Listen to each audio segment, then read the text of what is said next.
di sant Préseya bu baax a baax Chérif mënoo noppi yow lan la. musuma gis lii wóor na yàlla vraiment micro bi bu tijjeekoo day wax bu tëjoo day wax day da ngay wax rek. non li ñu wax yaa ma wax la boo. man waxuma ak yow ba tey de boo yoroon ping say cër du ma wax. yaa du dégg nga Souleymane Niang maa ngi lay nuyu di la ziar yow yaay kilifa bi Souleymane doo wax ci Chérif ngir yàlla Souleymane. Chérif am na ak moom ndaje bu si kanam tuuti. merci nga wax soxna Naata maa ngi lay. fay bu baax a xoolal blanc bi macha allah rafet di la delloo ziar. di nuyu El Hadj Malick. Diaw Chérif. waaw ñu ngi lay ziar toute l' équipe technique à la régie. ak suñu mbokk téléspectateurs yëpp. merci beaucoup jërëjëf non c'est pas fait waaw c'est une coïncidence. ku nekk yaa solo sa kër ñëw. sa kër ñëw. pur hasard. fi moom laay maxtaare nañu Laye Alassane macha allah alors tey Souleymane da nga bëgg a taxaw tuuti ci seet bi ñu war a xoolaat code général des impôts. réforme bi lan lañ ci wundu lan moo ci ne ci altine bi waaye su bu ma juumul installé nañu comité de pilotage bi est-ce que mën nañu commencer déjà par wax ci existant bi déjà wala tuuti rek. waaw ni nga ko waxee nii le 19 mai bi ñu génn dañoo taxawal comité boo xam ne moom mooy piloter le processus de réforme du code général des impôts du dispositif fiscal en général parce que code bi lenn la pàcc la waaye gis ngeen sànq am na benn journal bu wax la question du découplage comme on dit entre la direction générale des impôts ak la direction des domaines l'existant mooy lan moom mooy Sénégal moom fiscalité depuis état bi moo amee ba léegi fiscalité am na fi avant sax état di am fiscalité amoon na fi parce que réew bu organisé mënul am te amul fiscalité parce que le principe moom mooy que ni citoyens yi d'abord entreprises yi ak képp koo xam ne yoon dafa maye ñu lay laaj sa contribution ci alal bi nga xam ne moom la état bi war a am pour mën a joxe ay services publics de qualité loolu moom ak état organisé ñoo ànd boo jëlee yeneen contexte d'ailleurs depuis 17e siècle nit ñi dañu recenser nit ñi pour xam ñan ñoo war a dem xare ji bu nekkee xare am na et deuxièmement kan moo war a fay l'impôt évidemment il y a toujours eu des péripéties ay inégalités ñu fay ñu dul fay ñi fay lu ëpp et cetera mais au Sénégal li ñu mujjee am loo xam ne lu taxaw la moom mooy code général des impôts de 2012 boobu la ñu am coppite bu mag a mag ci code des impôts depuis lors nag am na ay joyante yu bëri yu ci am joyante yi mën na nekk bu ñu voté par exemple loi de finances moom mooy budget bi nga gis député yi yokk ay l'impôt wala wàññi fii wala accordé wala yi ni mel loolu d'ailleurs le régime en place dañ ko doon naqarlu bu baax a baax Ousmane Sonko par exemple bi muy nekk député daf ko doon naqarlu bu baax a baax di ŋàññ état bi lu muy soppi code des impôts te moom ci gis-gisam soppi bi yëpp mu ngi jëm ci maye ay entreprises yoo xam ne aajowul ñu leen di may ay exonération wala ak yi ni mel leneen li ci am li mooy lii état ñi nekk état bi tey doon ŋàññi aussi moom mooy les arbitrages fiscaux du ministre du budget parce que doole moo ko may loolu mandat moo ko may mu mën a parfois accorder selon Ousmane Sonko à l'époque en violation des lois qui ont été adoptées par l'Assemblée nationale di def ay arbitrage di jël ay ndogal ci wàññi lu nit war a fay wala yi ni mel donc 2012 moom mooy réforme bu mujjee waaye diggante 2012 ak léegi rawatina diggante 2015 ak 2018 quelque chose comme ça am na ay soppi yu bëri yoo xam ne de façon incrémentale dañ koy dugal moo tax ku la wax ni sax yor na code général des impôts bi nga xam ne dafa jël lépp dugal ko y a quand même des gens qui ont fait le travail dañuy jël code bi ak toutes les modifications plus des annotations yooyu yëpp y a des documents relativement récents yoo xam ne am na ci loolu mais pour nga mën a stabiliser document bi c'est un peu problématique d'ailleurs bokk na ci raison yi nga xam ne mooy expliquer lu tax ñu war a toogaat tëggaat code général des impôts moom mooy instabilité du dispositif fiscal bi et notamment du texte même parce que dafa bëri ay coppite yu bëri yu ci am lan moo waroon en 2012 ñu indi ay coppite bokk na ci benn ci région yi ñu joxe yi moom mooy jamono day dox nga toog ba si yàgg am ay secteurs yu émergé am ay innovation au plan des finances au plan yu mel noonu ay banques ay assurances par exemple à l'époque benn ci bees yu amoon moom mooy la finance islamique par exemple c'était pas pris en compte ci code bi donc il fallait que ñu moderniser bokk na tey ci raison yu ñu joxe moom mooy moderniser et simplifier en 2012 c'était la même justification moderniser intégrer donc domaines yi nga xam ne yu bees la yoo xam ne war nañ xool nan lañ koy taxer nan lañ koy fiscaliser ba pare simplifier parce que nit ñi dañoo jàppoon ni code bi dafa compliqué lool donc il fallait apporter aussi un travail de simplification mais en 2012 bokkoon na ci aussi yokk rendement budgétaire moom mooy yokk alal bi nga xam ne moom la état bi di jël ci contribuable yi en quoi faisant et ça aussi c'est pas nouveau moom mooy yaatal assiette bi ñu gën a bëri di fay pour que taux moyen bi wàññeeku bokk na tam ci raison yi nga xam ne premier ministre Ousmane Sonko wax na lu tax ñu war a indi code bu bees leneen ni nag moom mooy par exemple digital bi ça monte c'était sous-fiscalisé mënoon nga jënd ay à travers les plateformes des choses tu payais pas la TVA par exemple aujourd'hui mais d'ailleurs ça a commencé ouais. Et pour d'autres, ça va commencer le 1er juin. Je pense que Google, ça va commencer le 1er juin. Mais taxation bi commencé na pour d'autres, non? Des services numériques yi ngay jënd wala des produits yi ngay jënd via les plateformes. Yooyu yëpp daal moom mooy justification bi. Donc moderniser, simplifier, intégrer des domaines émergents yi nga xam ne ñoom ñooy am xaalis bu bëri. À l'époque, c'était les télécommunications, c'était les assurances. C'était les services financiers banque assurance notamment ak yi ni mel bi yoon nee nañu numérique la sans compter maintenant le souci de yokk rendement budgétaire moom mooy yokk alalu état bi à travers les impôts et les taxes en quoi faisant yaatal base bi y a d'ailleurs un plan yaatal bi nga xam ne commencé nañ ko avant même régime bi di ñëw yaatal base bi pour que le maximum de secteur di contribuer foofu lay conclure secteur yooyu mooy lan immobilier parce que dafa bëri woon ñoo xam ne dañoo yore ay projet ay bâtiment ay immeuble notamment di ko louer daanañu woon fay foncier mooy suuf si ñu bëri tamit dañu yore suuf même bu nekkee ni texte yi prévoir nañ sax ñu fay mais duñu fay ñoom tamit ñu boole leen ci ñu gën a yaatal beneen bi mooy informel suñu économie ki gis nu mu bindoo xam ne y a beaucoup d'activités yoo xam ne fiscalité bi capturé wu ko parce que c'est informel amuñu site boo leen mën a fekk pour demander leen ñu fay l'impôt kenn xamu leen ils sont pas enregistrés ils sont pas connus de l'administration fiscale yooyu daal moom mooy justification yi ñuy joxe pour yeesal tëggaat code général des impôts léegi bu ñu ko defee pare Souleymane déjà objectif yi wax nga ko sànq élargir assiette yeeg yooyu noonu peut-être sur quelle durée la réforme boobu noonu mën a amee et puis bu ñu demee ba defar ko ba pare aussi ndax liñ ci séntu ndax dinañ ko gis ci saa si bu pare. li am ëllëg. amaana dinañu ump.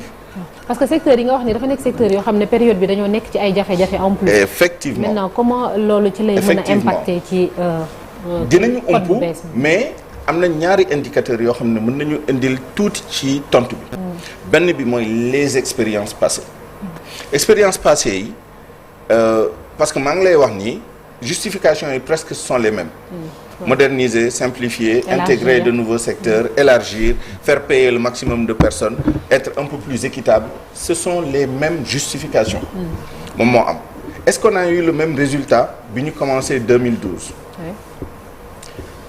boo jëlee rendement budgétaire moom mooy alal bi nga xam ne ñu ngi koy yëkkati di ko jël am na hausse tendancielle booy xool chaque année ñu ne la li ñu doon jël ci l'impôt yokku na wala bokk recette état yi yokku na mais loolu c'est le chiffre global il faut nga dugg ci biir ba mën a xam la dernière fois ñu ngi wax affaire u ITIE ak yi ni mel boo jëlee par exemple rapport ITIE di nga gis ni am na yenn yokkute yi ñu am ci suñu ay recettes la moo koy indi sont des recettes presque exceptionnelles. Pas au sens juridique parce que recette exceptionnelle au sens budgétaire am na lu muy tekki. mais exceptionnel dans le sens où par exemple ñu ngi koy wax la dernière fois yaakaar naa il y a 2 ans am na benn société pétrolière bu ñu fi defoon redressement fiscal bu xaw a takku tuuti. année d'avant bi c'était la même chose yaakaar naa 2023 ou premier semestre 2024 am na benn société boo xam ne exceptionnellement lu mu waroon fay depuis des années moom la boole fay ko benn yoon sans compter les redressements d'une société minière très connue donc yooyu sew-sew yi ndaw yi ci yooyu la nekk mais rendement bi il faut reconnaître que chaque année mu yokk parce que bu économie di croître même bu dee 2% c'est assez faible mais ñun suñu taux moyen de croissance xaw na ëpp loolu tuuti donc économie bi buy croître c'est normal que recettes yi di croître aussi bon donc résultat boobu au moins am nañ ko mais est-ce que toll na fu ñu ko bëggoon amaan na déedéet par exemple boo jëlee année bi en mars pour l'année 2023 parce que amaguñu année 2024 les résultats mais 2023 on n'était pas loin on était à 94% de notre objectif de recette lu ci gën a bëri ce sont des recettes fiscales bien évidemment donc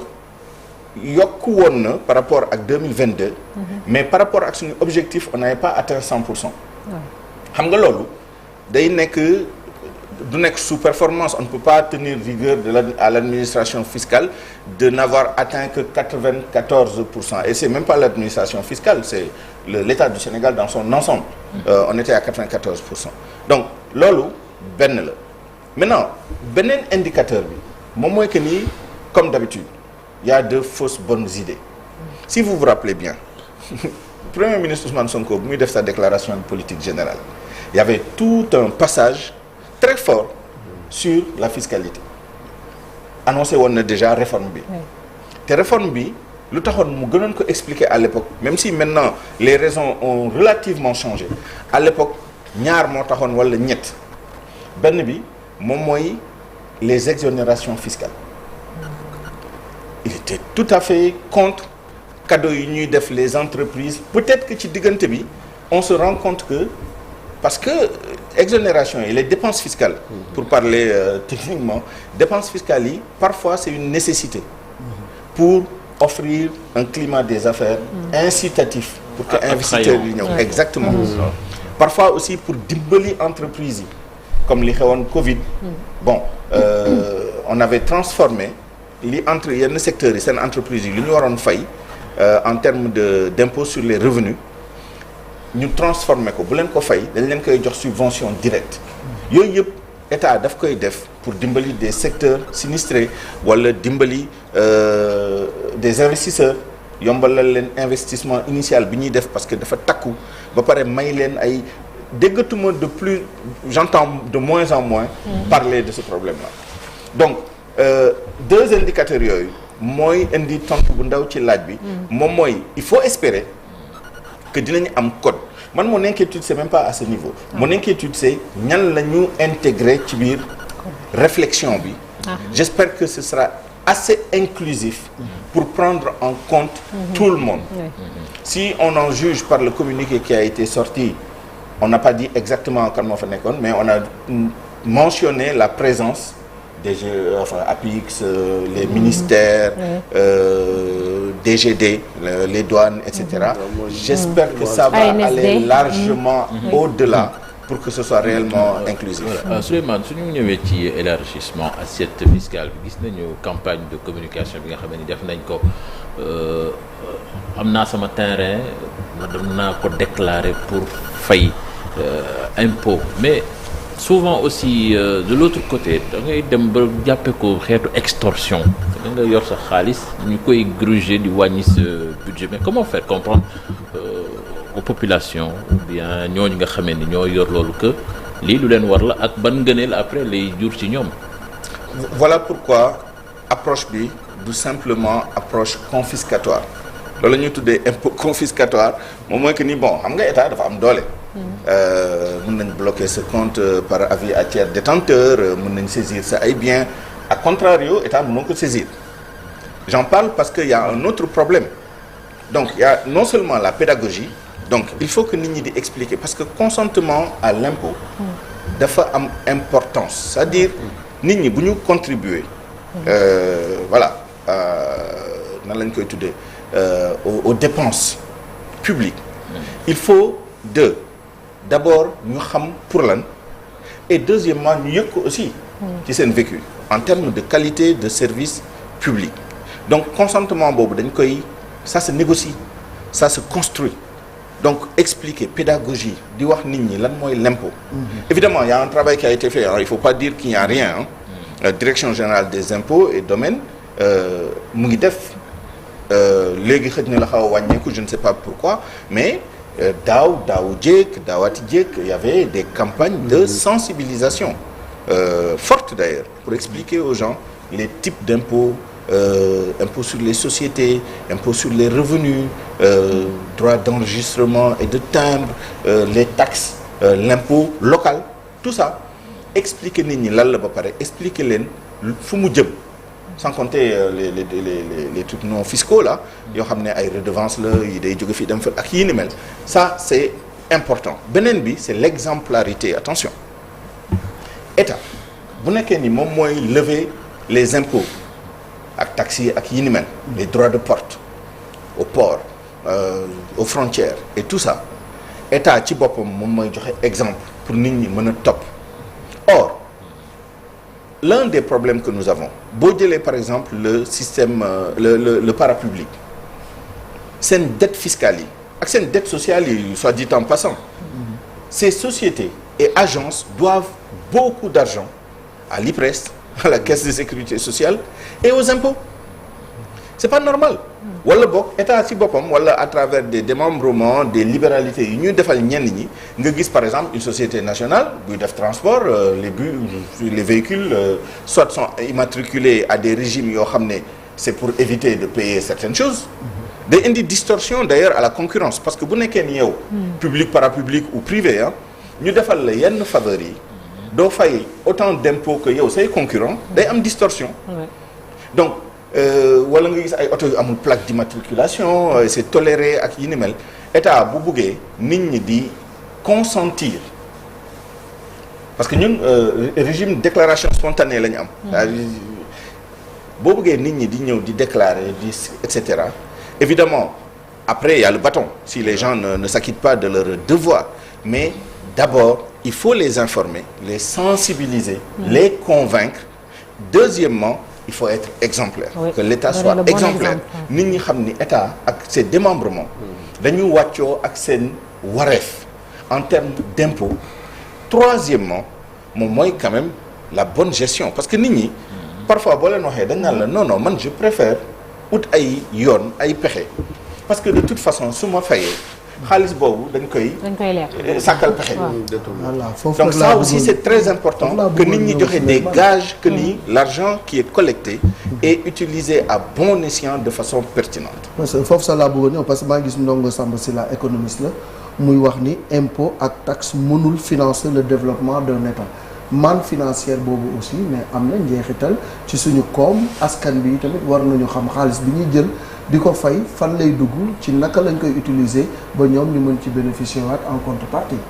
Ndongo Samba Sylla que je salue d'ailleurs c'est mon cadet il comprendra pourquoi ma wax loolu. Mais c'est un économiste extrêmement respecté. Chercheur bu waxee li ni mel. amaana moom en tant qu'économiste ce que je ne suis pas. mën na ko argumenter mais je pense que de façon empirique ñun ñëpp mën nañ d'accord ni boo xoolee suñu histoire wax dëgg yàlla fu ñu tollee boobu ba léegi fi ñu toll nii malgré que de façon tendancielle les recettes augmentent c'est que dans une certaine grande mesure d'ailleurs il a raison moom mooy que ni li ñuy capacité bu ñu am parce que rappelez-vous il y a cette notion de pression fiscale mooy lan mooy relativement ak sa PIB moom mooy ta production sa richesse yi nga produire ci année bi ban proportion d'impôts et taxes ngay lever par rapport ak PIB boobu ñu ne UEMOA suñu critère de convergence yi dañoo ne minimum war na nekk 20% de ton PIB en admettant que le Sénégal on est vers 19 000 milliards. boo jëlee 10% de 19 000 milliards si je ne m'abuse c'est 1900 milliards 20% yi day nekk 3800 milliards. donc suñu objectif c'est pas loin de ça suñu ay objectif c'est 4000 milliards. donc théoriquement dañu nekk vers 21%, mais dans le réel boo xoolee au bilan. Ousmane Sonko l'avait dit bu muy def déclaration de politique générale am on était à moins de 18%. moom ci boppam il avait l'objectif de porter cette pression à 21%. en réalité yaakaar naa bi ñu defee la loi de finances rectificative on n'était même plus à 20%. on était à 19,1% si je ne m'abuse. donc capacité parce que économie day am capacité limite. capacité bu ñu am pour lever des impôts. et c'est là où la question bi ngeen évoquée tout à l'heure am importance. c'est-à-dire une approche fiscaliste uniquement ça n'a pas de sens. fiscalité levier la rek pour politique économique en général. puisque ñun comme je le dis très souvent amuñu levier amuñu bokk mainmise sur le levier monétaire ci levier budgétaire bi la ñu mën a basé wu moom mooy fiscalité essentiellement mais boo amul économie buy yokku parce que 20% de 25 000 milliards ak 21% de 15 000 milliards ben mieux vaut avoir les 20% de 25 000 milliards. donc il faut que non seulement assiette bi yaatu pour ñu mën a collecter plus d'impôts et de taxes mais surtout il faut économie bi yaatu pour que suñu pression fiscale lu mu néew aux alentours de 20%. économie bi bu yokk rek 20% yooyu amatul importance ça veut dire que 20% yooyu ça ramène beaucoup plus d'argent que bu nekkee économie bi dafa tuuti. or pour que cette économie accroître il y a beaucoup de choses à faire mais bokk na ci benn mooy nga rendre sa économie attractive moom mooy incitation yi ngay jox et pas seulement aux investisseurs étrangers.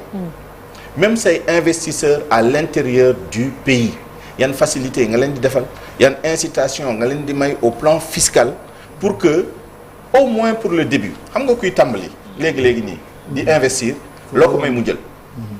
waaye bu nekkee nii da ngay ubbi sa entreprise et c'est déjà arrivé ici il y a plusieurs années day mel ni dañ lay yeeru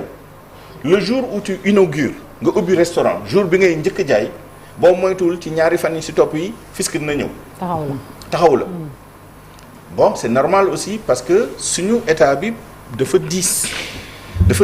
charge yi bëri na charge yoo xam ne c'est incompressible lu mel ni ay salaire yi ni mel waaye tamit train de vie de l'état bi donc yooyu yëpp pour dire quoi pour dire que levier fiscal bi c'est important mais mieux vaut am une approche un peu plus large ci économie bi là ma jox la benn secteur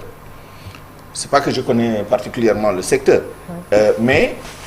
boo jëlee le secteur des assurances par exemple d'une certaine manière nit ñi dañ koy wax parce que par exemple les assureurs ils l'ont dit nous on est prêt à contribuer pour le financement de l'économie état bi soxla na ay ressources ñun on est prêt on a des ressources yoo xam ne mën nañ ko contribuer mais il y a des préalables par exemple dans ce secteur là bi ñuy def le code de 2012 ak yeneen réforme wala bokk révision yi ci topp yi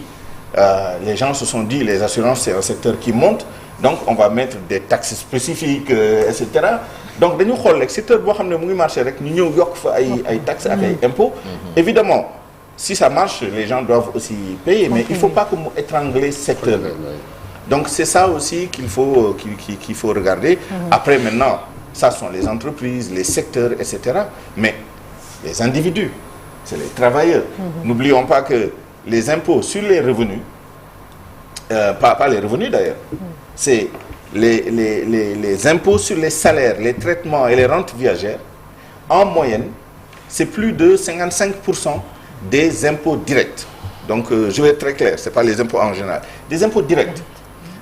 ça veut dire que bokk na ci ñu gën a taxé aussi ñii di liggéey ak ñii am ay pensions ñii am ay rentes viagères ak yi ni mel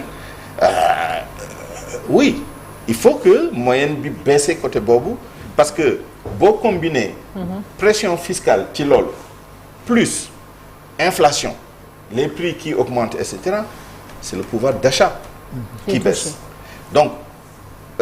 c'est bien il faut moderniser il faut simplifier il faut impôt bi gën a équitable entre les différents contribuables mais c'est la métaphore du gâteau boo ko indee muy gâteau 8 parts nga bëgg ko jox 18 personnes day doy waar waaye bu nekkee da nga jël gâteau je sais pas moi 20 parts moom mooy nga yokk gâteau bi même bu nit ñi yokkoo tuuti sax dinañ ci xëj donc c'est peut-être ça aussi l'esprit d'une réforme qui ne soit pas motivée par l'esprit de revanche wala de punition d'un secteur wala de certaines pratiques et encore une fois les fausses bonnes idées vous vous rappelez même ci déclaration de politique générale boobu vous vous rappelez ce passage sur le rétablissement des taxes sur les appels entrants absolument dans le premier trimestre de 2025 on était censé régler ça rétablir etc mais on n'en parle plus et c'est normal qu'on n'en parle plus parce que d'abord les appels entrants et tout ça ça n'a plus de sens les gens n'appellent plus mais quand bien même bu loolu continuer woon am réciprocité boo yokkee ñeneen ñi yokku et c'est le consommateur qui casque et c'est la demande qui baisse parce que am na yenn produits et services yoo xam ne dafa am sensibilité prix moom mooy lan moom mooy boo yokkee prix bi demande bi wàññeeku c'est aussi simple que ça et li nga si doon yaakaar parce que da nga yow xooloo aspect boobu sensibilité boobu da nga yaakaar ni rek lii su ma ko yokkee day et cetera c'est ce qu'on am na yoo xam ne sensibilité bi c'est un peu plus faible xam nga koo xam ne dafa addict aussi à la cigarette boo yokkee nit ñaa ngi jënd ba léegi ñi doon tux moom bañ a bàyyi ba léegi boo yokkee ba 3000 francs le paquet ils vont trouver le moyen cosmétique même chose moo tax ñu indi ay droits d'accise ak aussi di imposer à un certain niveau mais les produits de grande consommation les revenus ak yi ni mel il faut bien regarder même le digital rien ne dit que bu nekkee da nga yokk impôts yi ak taxes yi sur le digital les gens ne vont pas baisser la demande parce que boo gisee ñu consommer aussi beaucoup c'est bien parce que voilà am na avantage bu ci nekk au plan du prix bu nekkee da nga indi taxation ñu reporter ko ci prix bi à moins que nga forcer maintenant les opérateurs les telcos par exemple à absorber ci seen marge différentielle bi nga xam